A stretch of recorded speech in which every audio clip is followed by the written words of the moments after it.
Assalamualaikum warahmatullahi wabarakatuh. Halo adik-adik ruang guru. Nah, balik lagi bersama kakak di mata pelajaran biologi. Nah, kali ini kita akan membahas mengenai proses dari anabolisme. Setelah kemarin di video sebelumnya kita belajar mengenai katabolisme. Nah, ada yang masih ingat tidak apa sih itu katabolisme? Kalau misalnya adik-adik lupa, silahkan cek kembali video sebelumnya ya. Nah, kali ini kita langsung saja akan belajar mengenai anabolisme supaya adik-adik tahu nih perbedaan dari katabolisme dan juga anabolisme. Apa sih itu anabolisme? Nah, anabolisme merupakan suatu proses pembentukan molekul kompleks dari molekul-molekul yang sederhana. Contohnya apa sih, Kak? Nah, contohnya yang pertama adalah proses fotosintesis dan yang kedua adalah proses kemosintesis. Kita kali ini belajar mengenai proses fotosintesis terlebih dahulu ya. Nah, kali ini kita akan mempelajari tentang fotosintesis. Adik-adik mungkin sering dengar ya, fotosintesis, fotosintesis, fotosintesis. Nah, coba ada yang tahu tidak apa sih itu fotosintesis? Nah, kali ini kakak akan menjelaskannya ya. Fotosintesis itu berasal dari bahasa Yunani, terdiri dari dua kata, ada foto dan juga ada sintesis. Foto sendiri artinya adalah cahaya dan sintesis berarti penggabungan. Secara sederhana, fotosintesis adalah proses penggabungan berbagai zat oleh tumbuhan yang mempunyai klorofil dengan bantuan cahaya matahari yang nantinya akan menghasilkan oksigen dan juga karbohidrat. Nah, untuk lebih memahami, adik-adik harus mengetahui reaksi dari fotosintesis itu sendiri ya. Nih, kakak perlihatkan reaksi dari proses fotosintesis.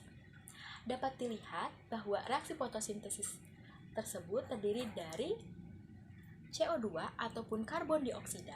Nah, karbon dioksida ini ditambah dengan air atau H2O yang diolah oleh tumbuhan berklorofil dengan bantuan cahaya matahari yang nantinya akan menghasilkan oksigen ataupun O2 ditambah dengan karbohidrat. Itu akan menghasilkan oksigen dan juga karbohidrat ya adik-adik. Nah, mungkin adik-adik banyak yang bertanya nih, Kak, sebenarnya apa saja sih faktor yang memengaruhi laju dari proses fotosintesis? Oke, kakak akan menjabarkannya satu persatu ya. Yang pertama adalah intensitas cahaya matahari. Perlu diketahui bahwa setiap tanaman itu mempunyai kebutuhan cahaya matahari yang berbeda-beda. Nah, kakak beri contoh di sini. Tanaman ada yang namanya tanaman C3 dan juga ada tanaman C4. Contoh dari tanaman C4 adalah jagung, tebu, dan lain sebagainya. Sedangkan untuk tanaman C3 contohnya adalah kacang-kacangan.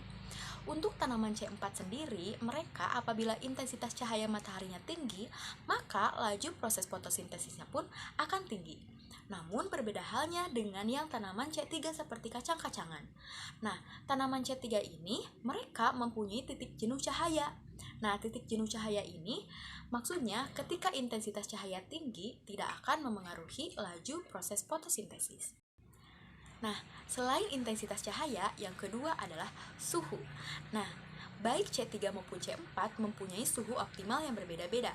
Untuk tanaman C4 suhu optimalnya itu antara 35 derajat Celcius sampai 40 derajat Celcius ya teman-teman.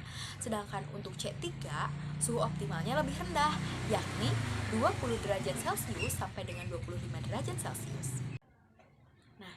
Yang terakhir adalah konsentrasi dari oksigen dan juga karbon dioksida.